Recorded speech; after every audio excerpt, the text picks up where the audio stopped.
Indian spy agency RAW is the new Mossad.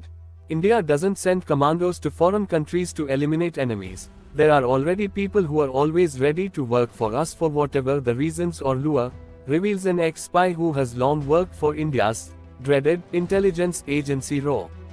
Hardeep Singh Nijjar, Canada-based chief of the banned Khalistan Tiger Force, KTF, was shot dead outside a gurdwara in British Columbia, Canada, on June 19. Canadian law enforcement authorities are yet to arrest the perpetrators. Canada has been in the news since recently for organizing Khalistan-related anti-India rallies. KTF has long been a votary of Khalistan, a separate nation on the basis of religion, Sikhism, to be carved out from India's Punjab state province. Punjab had suffered homegrown insurgency in Pakistan-sponsored terrorism for almost 2 decades, from the early 80s until the 90s.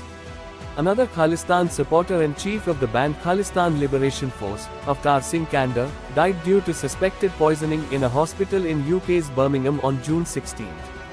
During the 9-year tenure of its first secretary, Rameshwar Nath Kao, R&AW quickly came to prominence in the global intelligence community, playing a role in major events such as accession of the state of Sikkim to India in 1975. Most of the international affairs of India are monitored by RAW. You won't even have an idea of how many terrorist attack and anonymous attacks were prevented by them, and you will never come to know what they do because all their operation undercovered. Some of the major achievement of RAW. They played a vital role in Bangladesh liberation movement during 1971 and the war. They successfully fooled ISI and their men against their own and stopped the Pakistani flights to pass over Kashmir by an awesome trap. RAW continuously keeps a watch on every nation's defense technology and tactics. One of the very famous RAW agent Ravindra Kaushik was living in Pakistan for years. He was an officer in Pakistan Army and married a girl there and even had a son too. And providing information to Indian defense. Operation Smiling Buddha successfully kept India's first nuclear test a secret and fooled seers who were very actively watching Indians.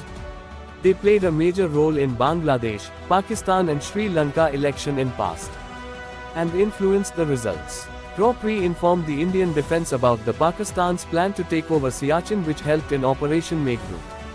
R&AW was successful in intercepting a telephonic conversation between Pervez Musharraf, the then Pakistan Army chief, and his chief of staff Lt. Gen. Muhammad Aziz, which gave the proof of Pakistani Army's involvement in Kargil. Before the interception of this conversation, Pakistan refused any links to the Kargil war. This tape was instrumental in proving Pakistani involvement in the Kargil incursion. RAW undertook Operation Chanakya to infiltrate various separatist groups inside Kashmir. Their major success was in neutralizing the terrorist activities in the valley.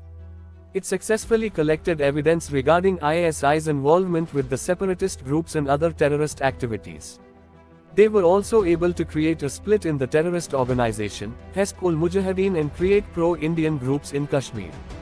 RAW had successfully carried out many snatch operations, like the one we saw in the movie Baby, in which a criminal or suspect is brought from other country to India covertly and then interrogated. In the past, India had not even retaliated against one of the worst terror attacks on the country, the 26/11s, on the commercial capital Mumbai in 2008, even though it was clear that terrorist organizations and functionaries were operating from Pakistani soil.